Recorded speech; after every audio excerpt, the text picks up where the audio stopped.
கைனமேட்டிக்ஸில் example 39th problem. இது வந்து ஒரு புல்லா காட் ப்ராப்ளம். புல்லா காட்டு, அதாவது கட்ட வண்டி காப்பாற்ற வந்த வண்டி நாளும் தெரிஞ்ச வண்டி நாகரீகம் அறிஞ்ச வண்டி. இந்த இருக்கு பாருங்க டயக்ராம். இந்த வீலில் வந்து 12 ஸ்போக்ஸாக இருக்கும். 12 ஸ்போக்ஸ் எண்ணி பார்த்தா 12 இருக்கும்.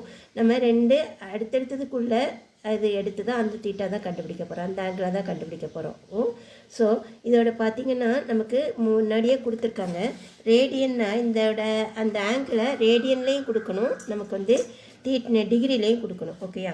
ஸோ ரேடியன் தான் இருக்குது பாருங்கள். Radian is defined as the length of the arc divided by the radius of the arc இருக்கும்.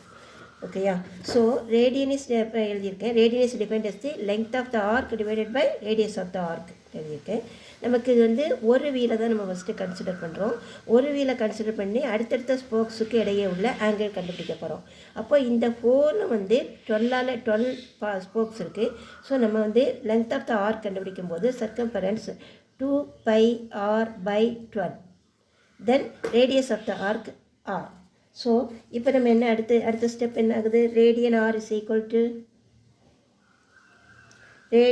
இஸ் ஈக்குவல் டு 2πr/12rன்னு வரும். 12r.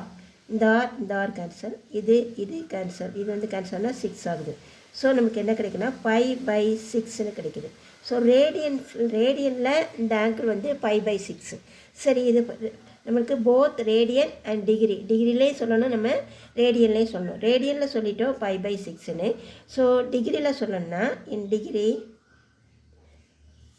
டிகிரின்னு சொல்லணும்னா பை வந்து 180. அப்போ 180/6 that is equal to 30 degree. So டிகிரியில் வந்து 30 டிகிரி.